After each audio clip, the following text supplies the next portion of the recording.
Well, good morning, everybody. Welcome once again to our wonderful new home here at the Hopkins Bloomberg Center. Glad to see so many people here for this very special occasion.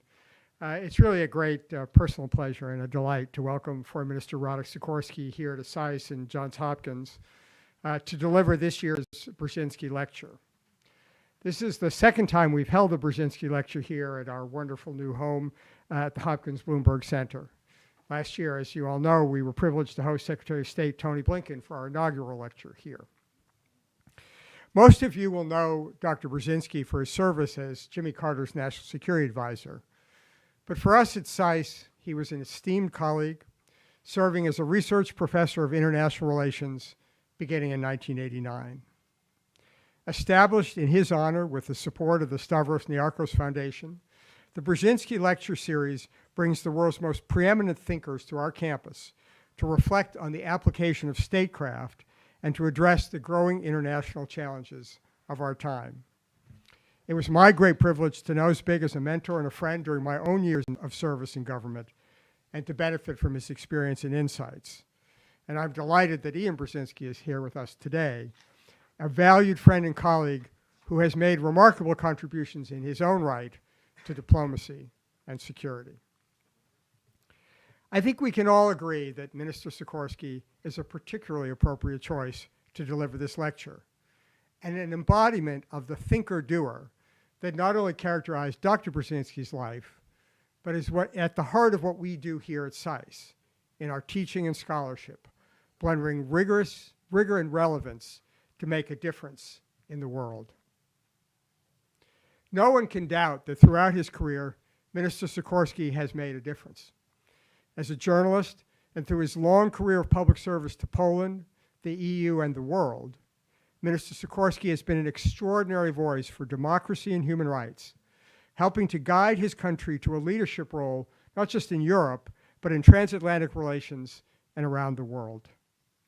He played an indispensable role in his country's successful bid to join NATO in the 1990s, when I first got to know him, a tireless champion, not just for Poland, but for all those in Central and Eastern Europe who shared the ambition to take their rightful place among the democracies of Europe and in the transatlantic community.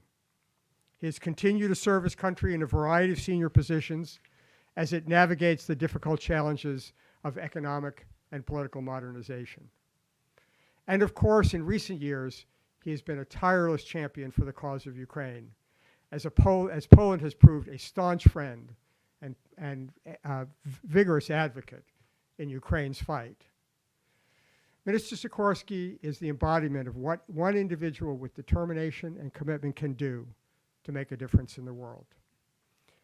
And as I said, he's not only a doer, but a thinker as well, labeled by Foreign Policy magazine as one of the top 100 global thinkers for, quote, speaking the truth, even when it is not diplomatic, something I can personally attest to. He has published several books, was a resident scholar at AEI, and a senior fellow at the Center for European Studies at Harvard. Of course, it's also a very special SAIS connection. It's a family connection. We are just thrilled and honored that his partner, Ann Applebaum, is such an important member of our community, and that the next generation has also become a part of the Johns Hopkins family. So for all these reasons, it's a great personal privilege for me to have Radosław Sikorski here as our Brzezinski lecturer, and I ask you to join me in welcoming him to the stage.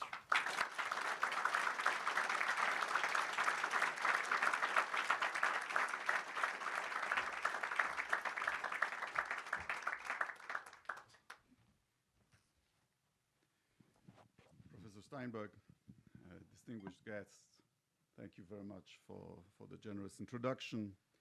I'd like to thank you for inviting me to deliver this annual Brzezinski lecture.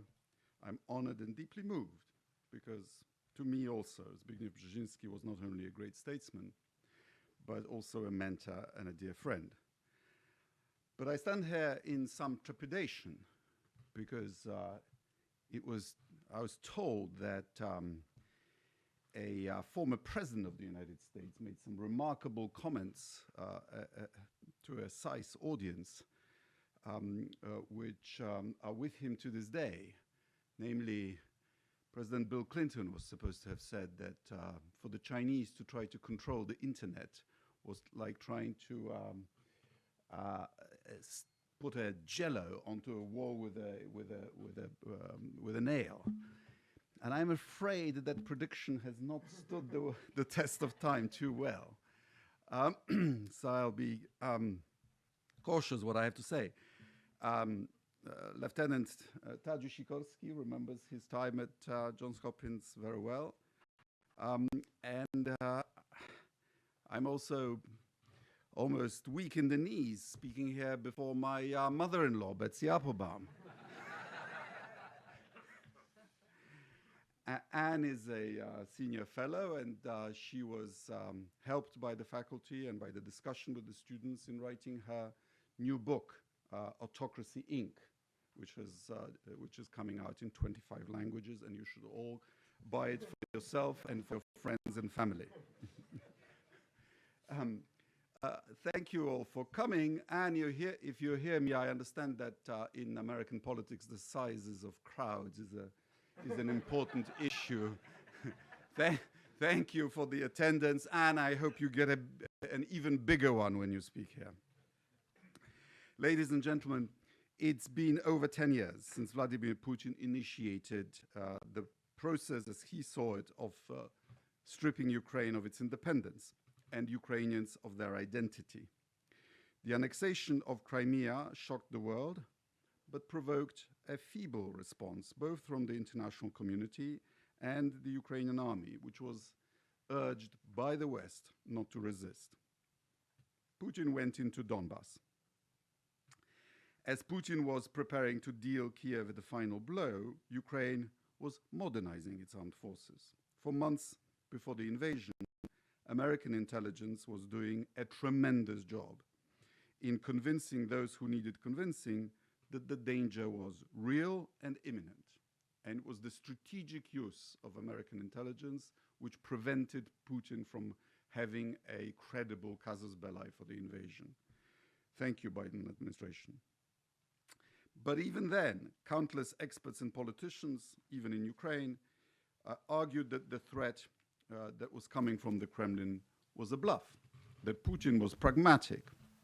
One Western diplomat I know and you know of believed it so much that he was actually in Kiev on the day of the invasion, persuading Ukrainians they had nothing to fear, that it was all a bluff.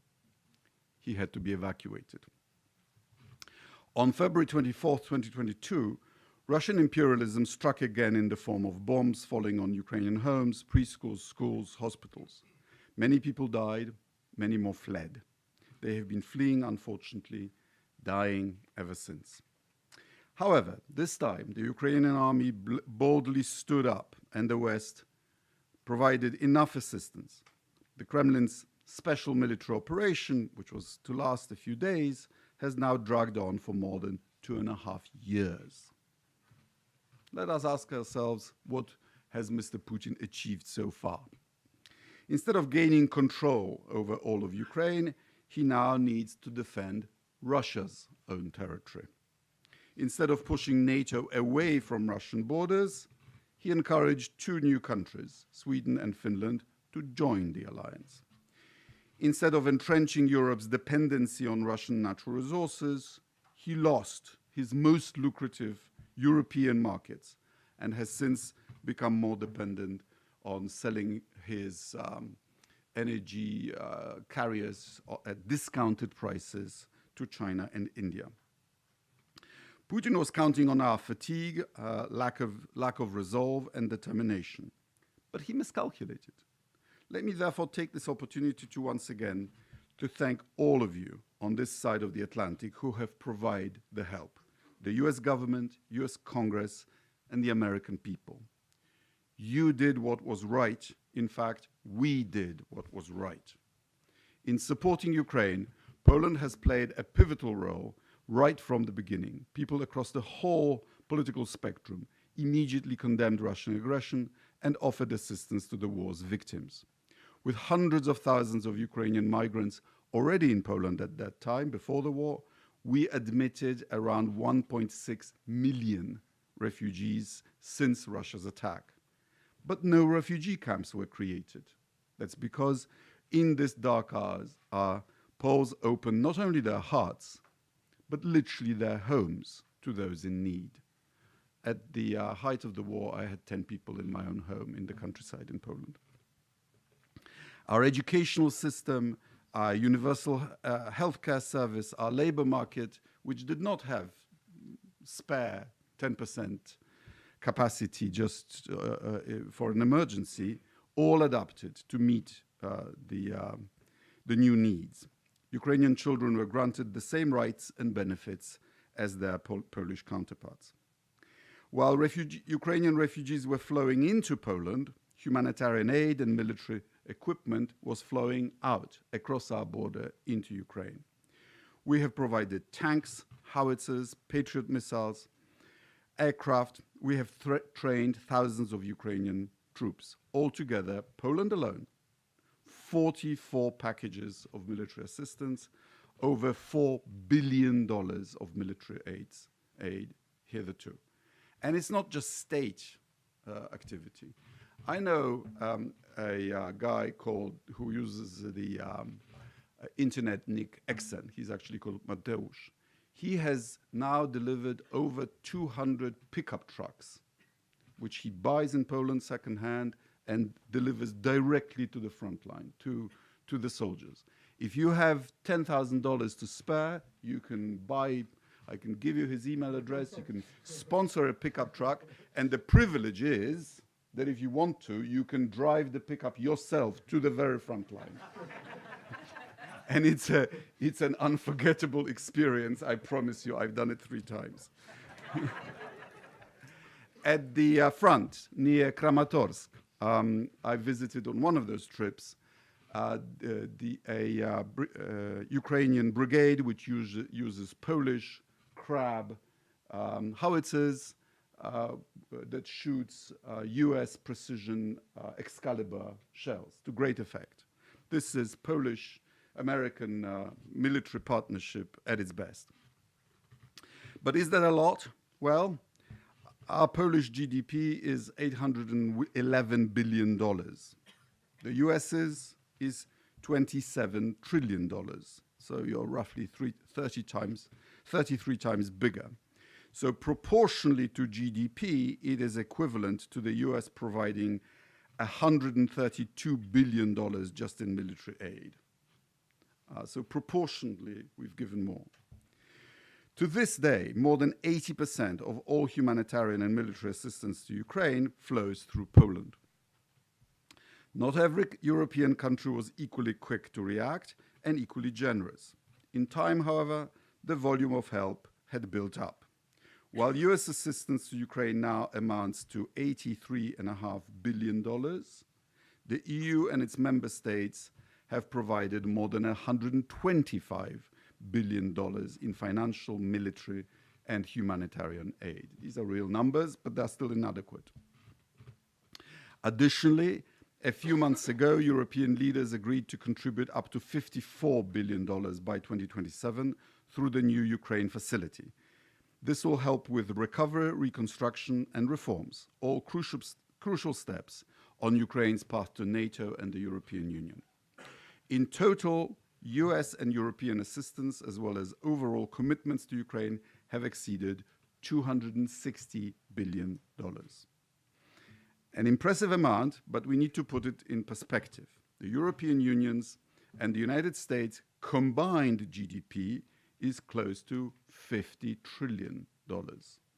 So spending a fraction of 1% of our GDP, a fraction of 1% over 2.5 years, on taming a rogue autocratic regime in Moscow is not an excessive price to pay, especially since a significant proportion of the money we spend ends up supporting our own defense industries. Ultimately, these expenses are negligible in comparison to the costs we would bear if we had to send our own troops into the fight. We can't be sure how long the war will last or how it will end. We must be prepared for a long process. First, to establish peace on conditions acceptable to their victim, to Ukraine, and then to support ordinary Ukrainians in the post-war reconstruction of their own country, a country that should be democratic, fully sovereign, institutionally strong, and capable of determining its own future.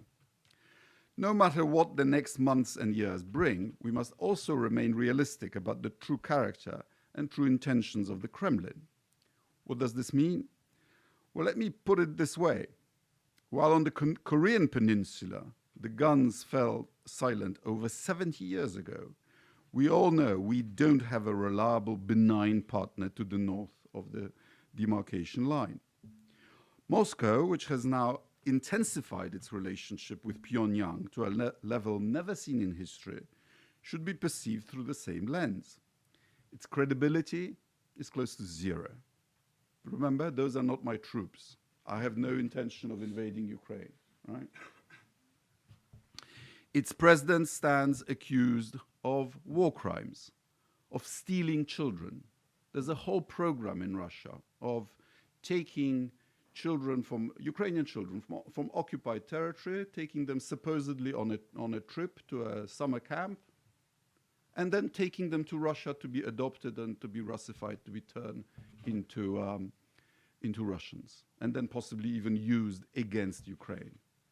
I mean, what a sick mind can think something like that.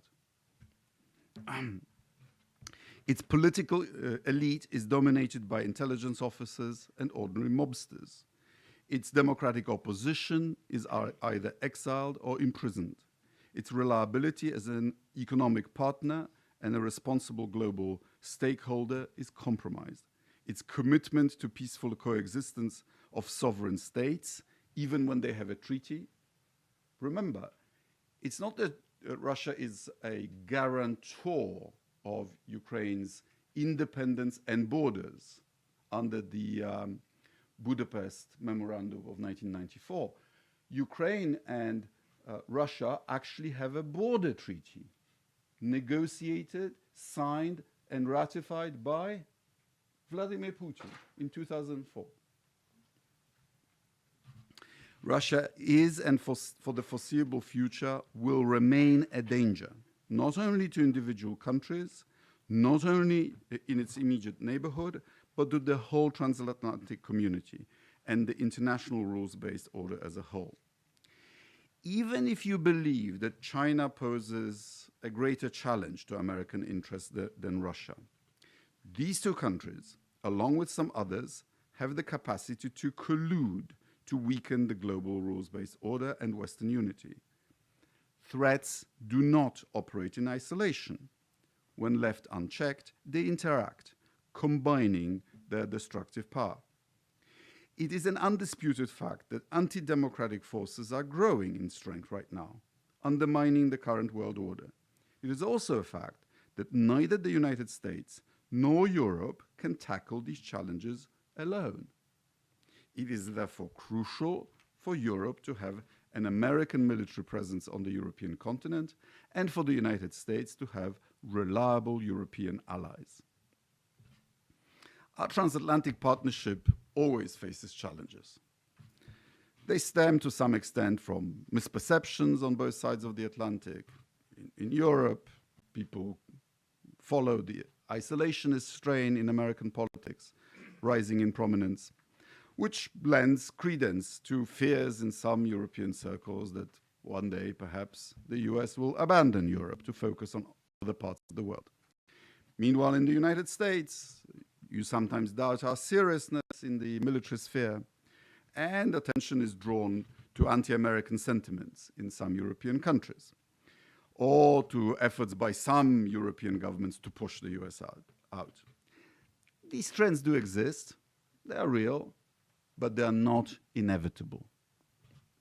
If you truly believe that China is a threat to US primacy or US values and the global rules-based order, just as we believe that Russia is an existential threat to global stability, and in particular in Europe, then we need each other more, not less. It is true that for too many European countries, too many European countries for far too long ignored the dangers growing at our borders, and that some of European countries consumed the peace dividend for too long. Not Poland. We've been spending a solid 2% of GDP on defense for the last 15 years. This year, we're spending 4.3% of GDP on defense, highest in NATO, including the United States. And next year, we're going to 4.7% of GDP on defense. We are not a free rider.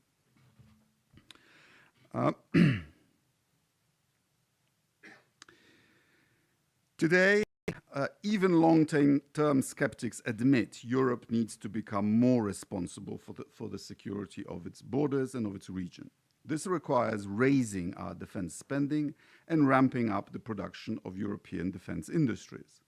Indeed, a strong Europe with a robust defense industry is in America's best interest. In an increasingly unstable world, American and European efforts should complement each other. You have told us openly over the years that US strategic focus is shifting eastward. And it wasn't the previous administration. It was the one before that, the Obama administration, that told us that. And we get it.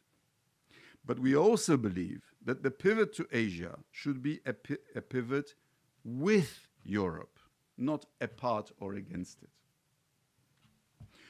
Do not be misled by an image of a disorganized, a chaotic Europe constantly in need of Washington's charitable support.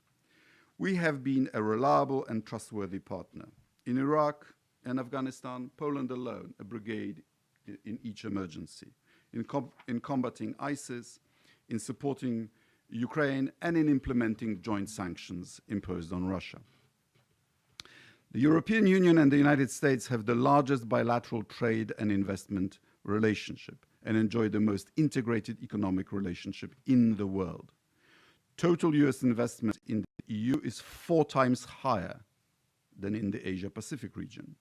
EU foreign investment in the US is around 10 times higher than EU investments in India and China combined. Those are big numbers. Professor Brzezinski used to call for a transatlantic trade bloc, a comprehensive agreement between the US and Europe, so that together we can better address challenges rising in other parts of the globe. Even if today the conditions don't seem to be right to revisit these proposals, we should focus more on the benefits from closer cooperation than on threatening each other with new trade tariffs. In transatlantic relations, the area of free riders is inevitably coming to an end. Currently, a record 23 out of 32 NATO countries meet the alliance's defense spending target, up from just 3 a decade ago. I've already mentioned the Polish contribution. We, Poland, will do whatever it takes not to become a Russian colony. Again, whatever anybody else does. Just recently, the heads of the intelligence services of the United States and the United Kingdom, Bill Burns and Richard Moore, announced that, quote, the international world order is under threat in any way we haven't seen since the Cold War. They cited the Russian illegal war of aggression in Ukraine, acts of sabotage across Europe. When you hear about hybrid war, some people think that that may be just nuisance on the internet.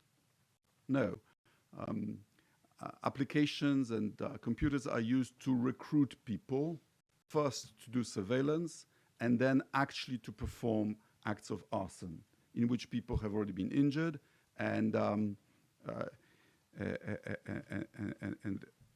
it's and I hope nobody gets hurt further. But we are watching this, and these are unfriendly, these are acts of aggression by the Russian Federation. These acts of sabotage have happened in Poland, in Latvia, in Germany, in the United Kingdom. It's an orchestrated pan-European operation. During this time of upheaval in so many parts of the world, let us keep the waters over the Atlantic calm. Let's do our best to bridge the pond. We may not be one entity, but we are one community, a community of interests, and a community of values. Individual rights, empathy, compassion, solidarity have long been core components of our moral compass. We believe in a world in which respect for human dignity, personal freedoms, the right of nations to defend their own destiny are sacrosanct. It is true that we have never fully lived up to these ideals and that at some points of history we nearly lost sight of them. But we've always come round. Even in the darkest hour, when we looked into the abyss and the abyss looked back at us, we did not lose hope. We must not lose it now either.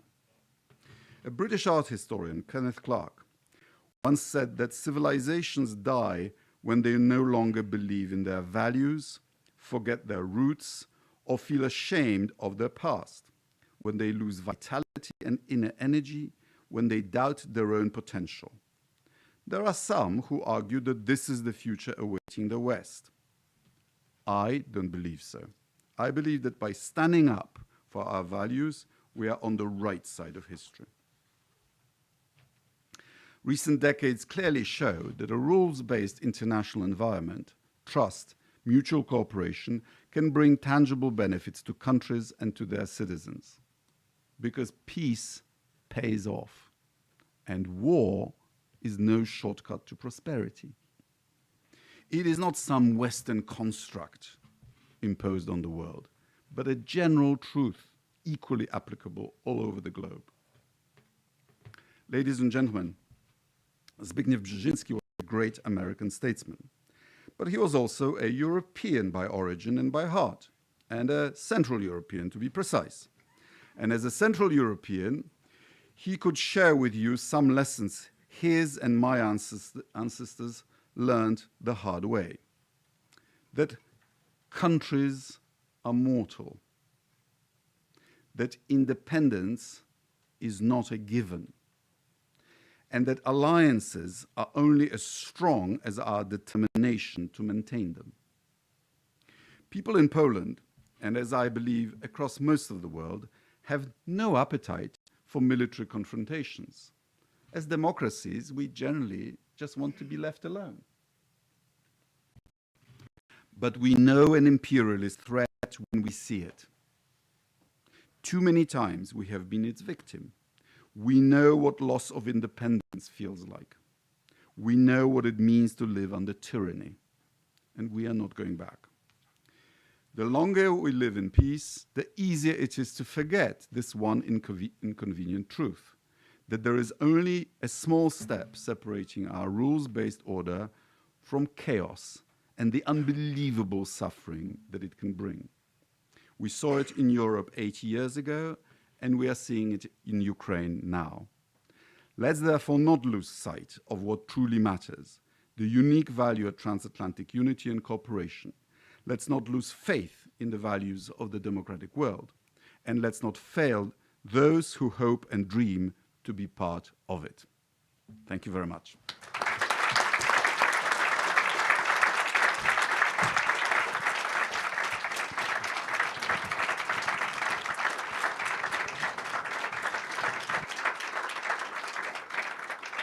Thank you. That's it's a powerful and an important message. You know, there's an old saying when I commend people for wise words, it means I agree with you, but I do, and I think it really is an important message. A time to step back and look. Just remember what the stakes are here. I mean, I think this is an extraordinary moment for the world, and your voice has been a powerful one in this story, so thank you for that. I want to begin, you've just come from Ukraine, and so I think our audience would love to hear your own impression about what's actually going on, not only on the military side and what the state of the fight is, but the sense of morale in Ukraine, of the views of where the people are, how they see what they're facing and what they look for going forward. Well, this time I was only in Kiev, not on the front line, but it seems to me that the picture is mixed. Ukraine has won the Battle of the Black Sea, which is amazing for a country with no navy. and is exporting its grain and agricultural products through the Bosphorus to the international markets at pre-war level. That's not a small achievement. The Russian Black Sea Fleet has had to move first from Sevastopol and now even from Novorossiysk. So Ukraine is very successful here. And Ukraine has gained some Russian territory. And the Russian early attempt to chase them out seems to have failed. And at the same time, in Donbass, the city of Pokrovsk is still holding, which means that at least for now, the aims of that operation have been achieved because Ukraine has proved capable of taking the initiative and of denying Putin his plan of steadily grinding them with sheer mass. Ukraine has shown capable of maneuver warfare and of operational security, achieved at least tactical surprise, and is now striking with indigenous weapons deep into Russian territory. So obviously both sides have their difficulties on the battlefield, but if we were having this conversation 3 years ago, after Putin wrote that imperialist tract, which he used as a ideological justification for invasion, I think if you and I were discussing where Ukraine and where Russia would be 2.5 years into the war, we would have regarded what there is now as a fairly optimistic scenario. Would you not agree? I agree. I agree. So Russia has underperformed. You know, we thought Putin had a first-class army. But I think Putin also thought he had a first-class army, and he didn't know that half of it was stolen and obsolete. Ukraine has hugely overperformed. Its society, its leadership, including President Zelensky, and its army. And actually, let's give credit where credit is due. Europe and the United States have also overperformed. You know, before the invasion, and I knew it was coming, and I can prove it, I thought we would stop at, blocking Russia from SWIFT. And we've done much more. Not enough, but more than I anticipated. For example, the freezing of Russia's central bank reserves. I was talking in this town, even after the invasion, to the Treasury Department, and they were skeptical. And now it's a reality. We need to do more because the Ukrainian war effort, and its reconstruction has to be paid for. And it's, in my view, only fair that the aggressor should be the first to pay. So let's turn to the European scene. As you say, I mean, I think I certainly would agree that few would have predicted that Europe would have done as much as it has, despite it's not a completely even portrait, but it's been substantial, and Zeitenwende and all of that. But how do you see, you spend a lot of time with your European colleagues, what's the staying power, what's the sense, is there a sense of wariness about the whole thing? What's your sense of the dynamic within Europe and the determination in terms of how resolute the European commitment will be? Well, first of all, we have no right to the sense of wariness because we are not suffering in this war. We do have higher energy prices and perhaps, and actually the higher food prices affect the whole world. I was just in Malaysia and the Philippines, and they feel the impact of this war. But the people who have the right to be tired are the brave Ukrainian soldiers on the battlefield who have not been rotated for 2 years. What we are entitled to is a sense of frustration with our own procedures, with the slowness of the ramping up of our the defense industrial sector. and perhaps with the slowness of some of our procedures. And the effectiveness of our sanctions. This is what needs to be addressed. You said that a lot has been done, but more could be done, and I want to focus both on the military and the economic side. First, on the military side, needless to say, there is a considerable debate here and across other capitals about the question about the restrictions on the use of weaponry and the kinds of weaponry that could be made available. I mean, how consequential do you think this is? How much do you think that changes in both the kinds of equipment that's being provided and the rules of engagement or the rules of operation would make a difference in terms of the actual situation on the battlefield? That's my first question. I'll come back to the economic side in a second.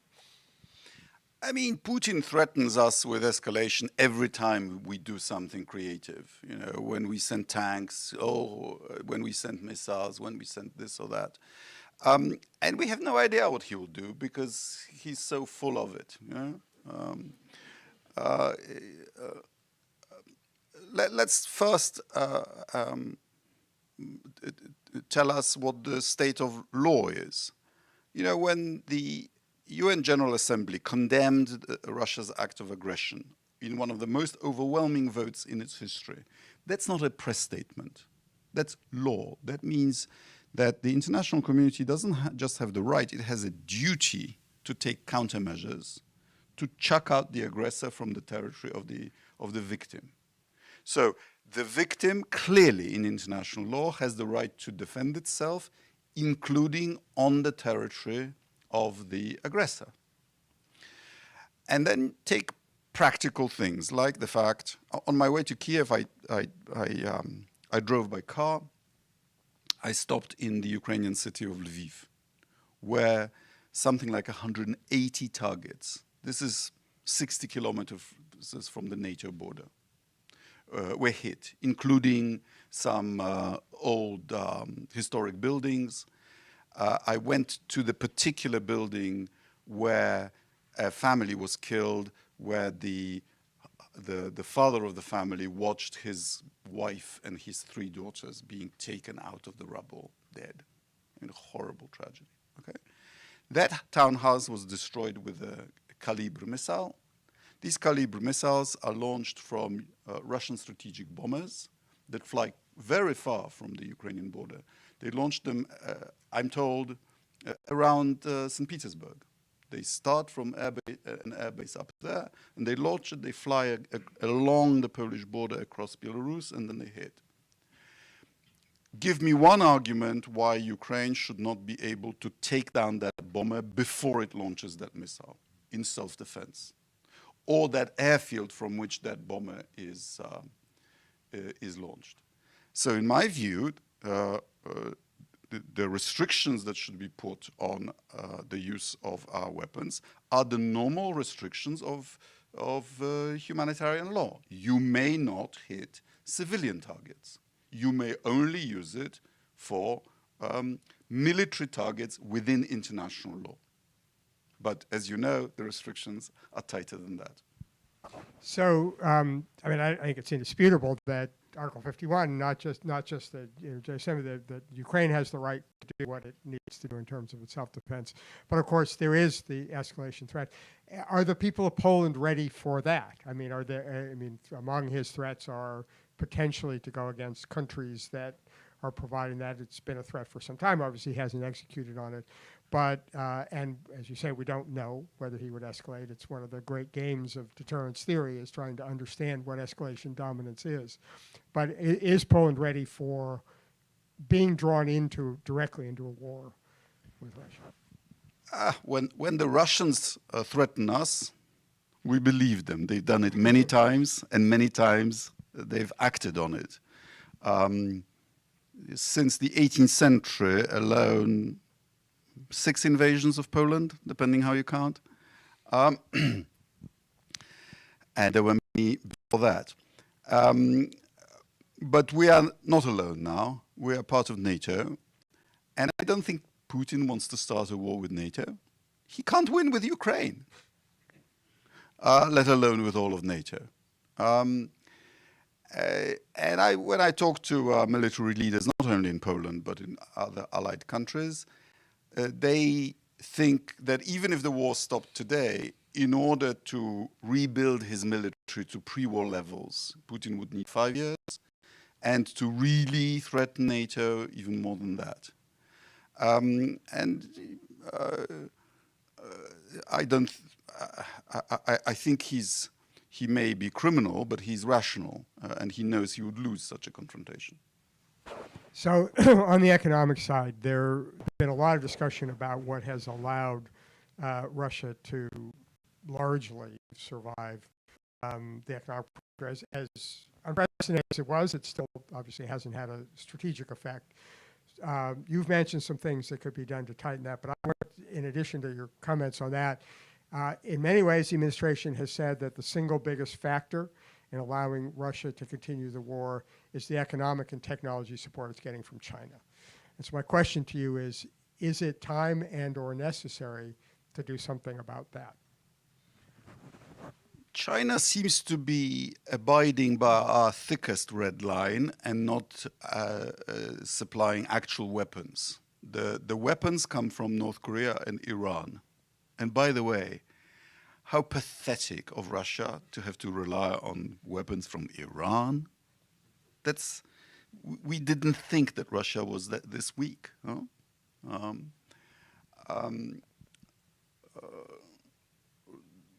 Don't be misled by the statistics of Russian GDP. First of all, I mean, these are closed societies that they cook the books. But even if it's true that Russian GDP has grown, that doesn't mean that the Russian economy is not in serious trouble. If instead of a motor car, you produce a tank, and you send that tank to be destroyed by a javelin on the battlefield, your GDP has risen, but you've destroyed a lot of wealth. So whatever happens, Russia will pay for this war in decreased economic performance for years and decades.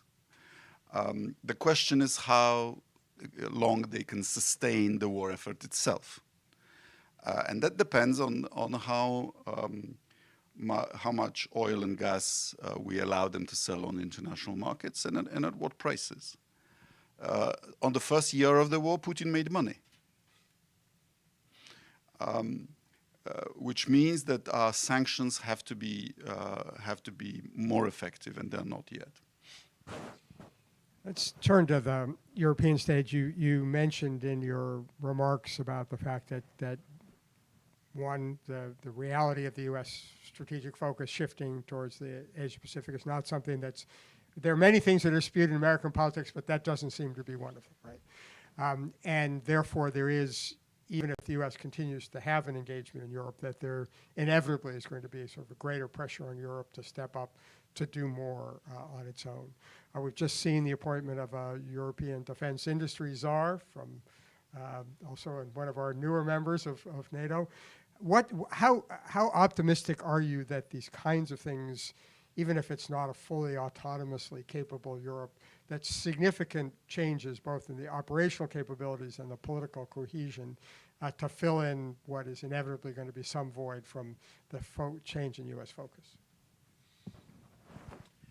The fact that we are all having to increase military spending is, in the greatest scheme of things, something regrettable, because the more we spend on defense, the less there will be on other things.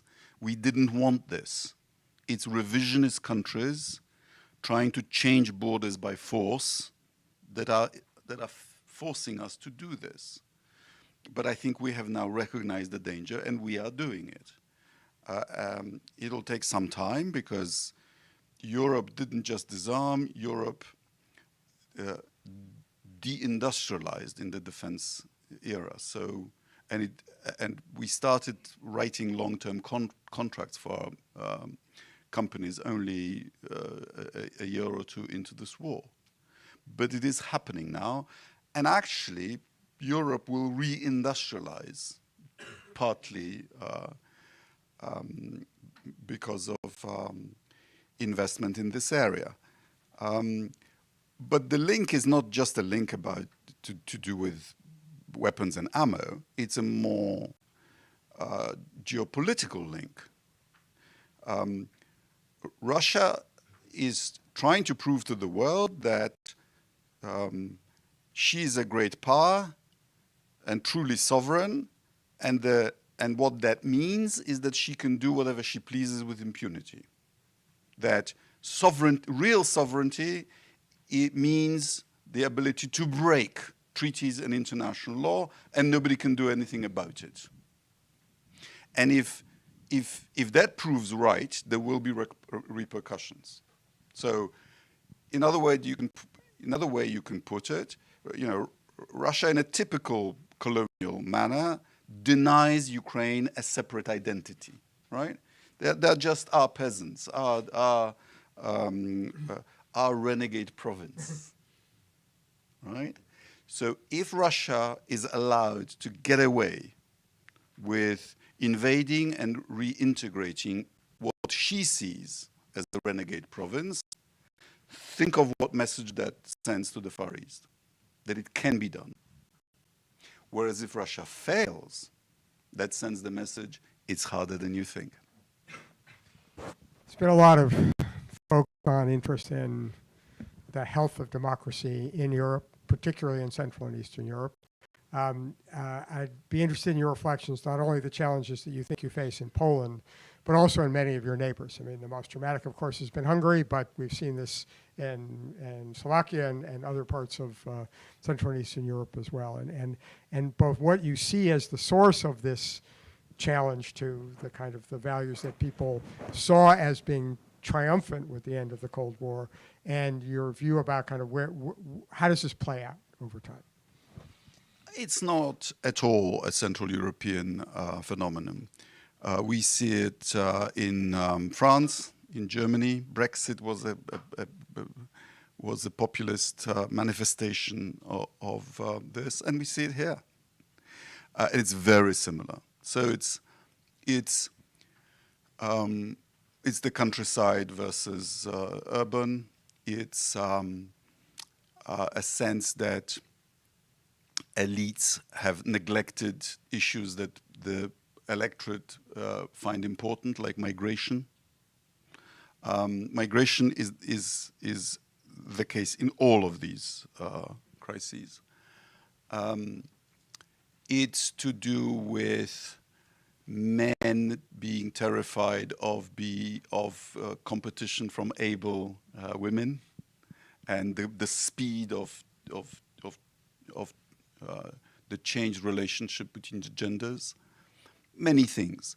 But the essential thing is that what populists do is they latch onto something that the establishment has neglected and promise simple solutions to difficult problems. And you've had bouts of populism in this country before, in the 19th century, in the early 20th century, right? And the way you solve the problem is you identify that where the populists have a point. You take that problem and you solve it. So, and thereby you take the issue away from the populists. So in Poland, we overcame 8 years of populist rule in a remarkable victory with a 75% turnout in October last year. And there are some lessons in what happened in Poland for the rest of the West, including for the United States, I think. So first of all, I don't think we would have won if we hadn't outflanked the then ruling party on the right on migration. If we hadn't convinced the electorate that we will be as tough on physically protecting the Polish border as the previous government was. So we neutralized that issue. And then, again, I see a parallel in the United States.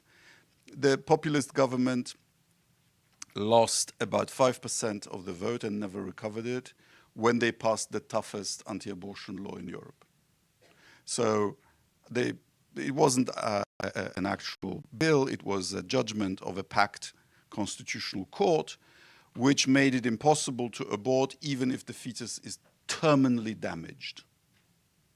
And doctors had to wait until the fetus actually dies in the woman's womb, and then sepsis sets in very quickly, and they were starting to miss the moment, and women started dying. And women and girls said, enough is enough. And we had these huge demonstrations, and they've lost that part, certainly of the young electorate. Men went to the right, women went to the left. Sounds familiar? So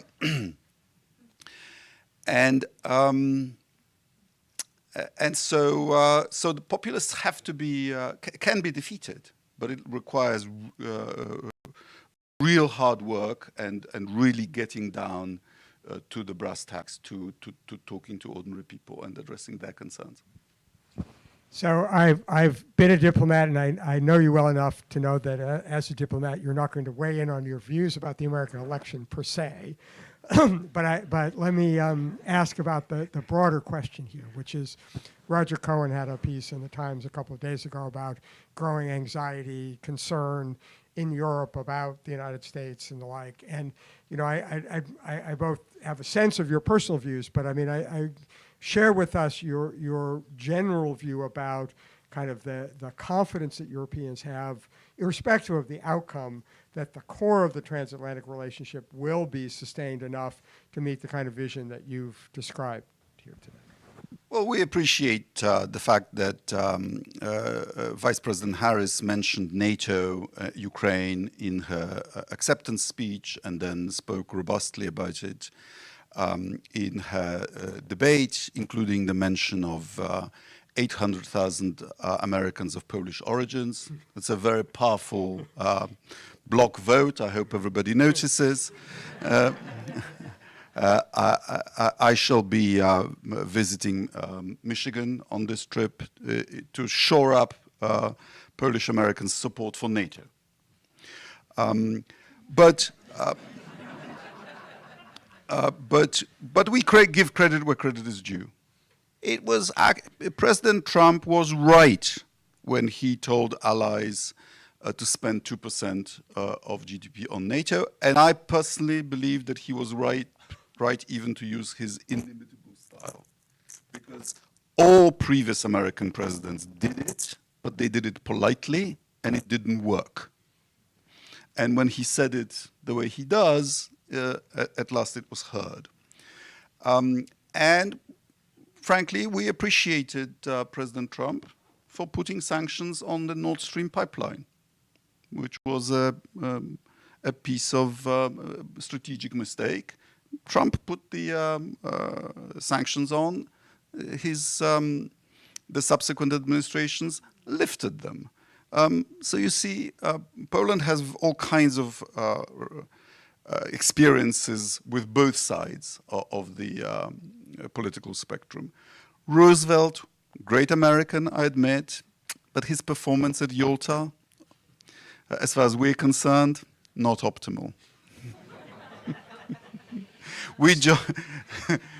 We loved Reagan, but we joined NATO under Clinton, and so on. Very diplomatic, Radek. Well done. So I want to end where I always do in these things, which is we have a lot of students here, so you're talking to students, right? And you know, as I mentioned at the outset, there are many things I admire about you, but one of it is your determination and the fact that you've stuck with this so long and you've dealt with a lot of challenges, and your persistence has had a huge impact, in my view. My kind of final question to you is speaking to our students, is to think about the world that they're facing and putting yourself back at the time when, you know, that you were in school.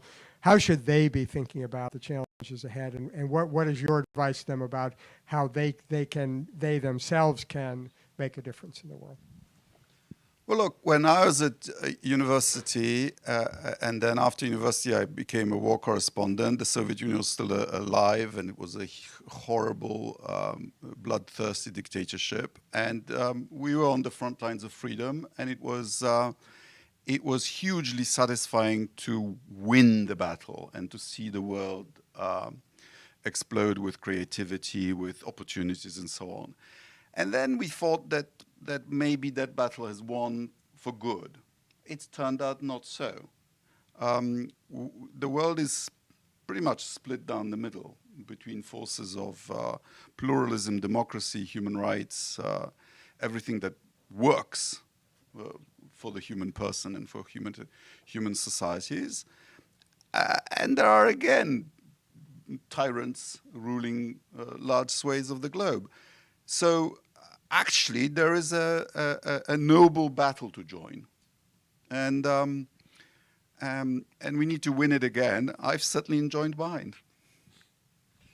Well, what a great note to end on. We could go on forever, but you have an important and busy schedule ahead of you. So once again, let me ask you to join me in thanking Minister Sikorski for joining us today.